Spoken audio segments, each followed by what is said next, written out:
आप जुड़े हैं देवेंद्र की न्यूज़ एनालिसिस डीएनए के साथ और इसमें हम बहुत ही अनौपचारिक विषय पर बात करने का प्रयास करते हैं। मेरी कोशिश ये है कि ऐसे मुद्दों पर मैं बात करूं आपसे इस चैनल के माध्यम से, जिन मुद्दों पर आमतौर पर चैनलों में, समाचार चैनलों में बहस नहीं होती, मीडिया के तमाम बड़े प्लेटफॉर्म पर जिक्र जिनका नहीं आता है। भारत में, शायद दुनिया में भी इस तरह का ही वर्क कल्चर होगा कि जब भी कोई ब्रेकिंग या हेडलाइन ग्रैस्प करने वाली खबर होती है तो उस पर हर कोई एक्टिव हो जाता है। मैं रिसेंटली बात कर रहा हूँ नीरज चोपड़ा के गोल्ड मेडल जीतने के बाद देश के तमाम पत्रकारों, बुद्धिजीवियों और व्यवसायियों या जो भी कंसर्न लोग हैं या आम नागरिक जिसका कोई लेना देना नहीं है, ना तो खेल से, ना मीडिया से, ना ही राजनीति से, वो भी बढ़ चढ़ कर भाग ले रहा है, इसमें शुभकामना दे रहा है, प्रोत्साहन दे रहा है। लेकिन अगर मेडल टैली आप देखें तो मेडल टैली में भारत 48वें स्थान पर है। अमेरिका पहले स्थान पर रहा जिसको 113 मेडल मिले हैं साल 2020 के ओलंपिक में, जो कि टोक्यो में इस समय आज ही संपन्न हुआ। आज 8 अगस्त है 2021 और आज ही संपन्न हुआ है। और इसमें 113 मेडल के साथ जिसमें 39 गोल्ड हैं, हम सिर्फ एक गोल्ड पर इतने चौड़े हो रहे हैं, इतनी खुशियां मना रहे हैं। मैं कोई नकारात्मकता नहीं फैलाना चाहता हूँ, लेकिन बात करूँगा इस मुद्दा क्या है। इस टैली को देखने के बाद आप उस मुद्दे को समझने की कोशिश कीजिएगा। चीन दूसरे स्थान पर है जहाँ पर 38 गोल्ड उसे हासिल हुए और कुल मेडल टैली 88 है। उसके बाद तीसरे स्थान पर रहा जापान, जो कि मेज़बान देश है, और यहाँ पर 27 गोल्ड मेडल यहाँ के खिलाड़ियों ने जीता। टोटल मेडल टैली यानी गोल्ड, सिल्वर और ब्रॉन्ज मिलाकर 58 हुए। और भारत की मेडल टैली 48 नंबर पर भारत रहा। भारत 1 गोल्ड, 2 सिल्वर और 4 ब्रॉन्ज के साथ 7 मेडल लेकर 48वें स्थान पर रहा।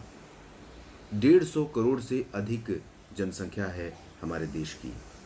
क्या कमी है हमें?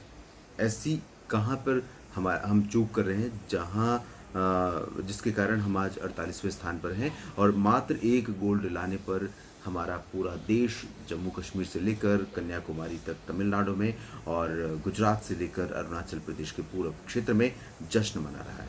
बहुत अच्छी बात है, इंस्पायर करना चाहिए।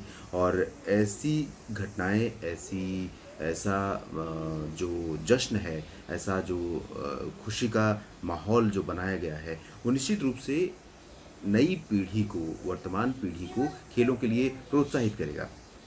लेकिन क्या हम being a politician, being a sports instructor, being sports से जुड़ी जो भी एक्टिविटीज़ हैं, जो भी गतिविधियां हैं, उससे जुड़े जितने लोग हैं, क्या वो सभी अपनी अपनी भूमिका सही ढंग से निभा रहे हैं? ग्रामीण क्षेत्रों में, स्कूलों में बच्चों के खेलने के लिए तमाम तरह के बजट आवंटित किए जाते हैं। क्या उन पैसों का सदुपयोग होकर पूरा का पूरा खेलने से जुड़ा सामग्री खरीदी जाती है, सुविधाएं इकट्ठा की जाती हैं? क्या ग्रामीण क्षेत्रों या क्या शहरी क्षेत्रों में खेलों से जुड़े जो मैदान हैं, ग्राउंड हैं, उनको मेंटेन करने का प्रयास किया जाता है और किया जा रहा है?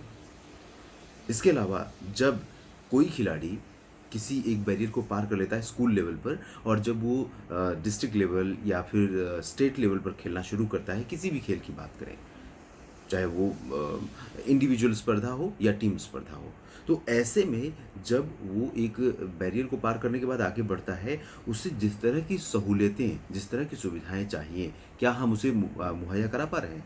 अगर हम मुहैया करा पा रहे होते और अगर हम अ, जो चयन की प्रक्रिया है उसको पारदर्शी रख पाते, तो आज हम यहाँ नहीं खड़े होते जहाँ पर हम खड़े हैं, 48 नंबर पर। हमें गर्व करना है, हम 7 मेडल लेकर आए हैं और ये भारत का ओलंपिक में अब तक का सर्वश्रेष्ठ प्रदर्शन है।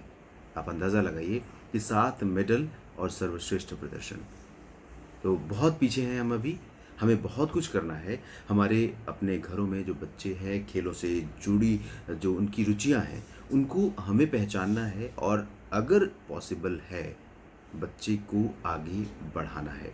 ये हमें करना है एक इंडिविजुअल के तौर पर और संस्थागत रूप से, चाहे वो एमएलए हो, एमपी हो, ग्राम प्रधान हो या पार्षद हो या फिर मिनिस्टर और फिर प्राइम मिनिस्टर या स्टेट्स के सीएम, इन सभी की जो भूमिका है, सिर्फ प्रचार पाने तक सीमित रखना, किसी विजेता को इंस्पायर करने के लिए विजेता के नाम पर पुरस्कारों की बौछार लगा देना, इससे देश का जो मेडल टैली का कहें कि जिस स्टैंड पर, जिस लेवल पर देश खड़ा है मेडल टैली में, उससे हम ऊपर नहीं ला पाएंगे। उससे ऊपर अगर हमें लाना है, देश में कम से कम, दुनिया में कम से कम 10 टॉप के देशों में तो भारत का नाम हो। इसके लिए अगर बुनियादी स्तर पर प्रयास किए जाएंगे तो निश्चित रूप से हम उस मुकाम को हासिल कर सकते हैं, इसमें कोई दो राय नहीं है।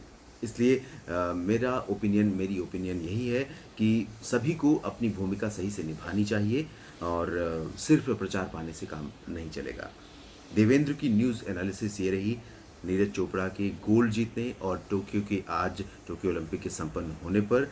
इसी तरह के कुछ और मुद्दों पर आपसे मैं अपने विचार साझा करूंगा। बहुत सारे तीखे सवाल जो कि अथॉरिटीज़ से, गवर्नमेंट से या आम लोगों से मैं करना चाहता हूं, वो इस मंच के माध्यम से करूंगा और शायद वो सवाल आपको भी अपने आप से जुड़े हुए महसूस होंगे और इसी वजह से इस चैनल पर मैं आपके साथ जुड़ना चाहता हूं। धन्यवाद।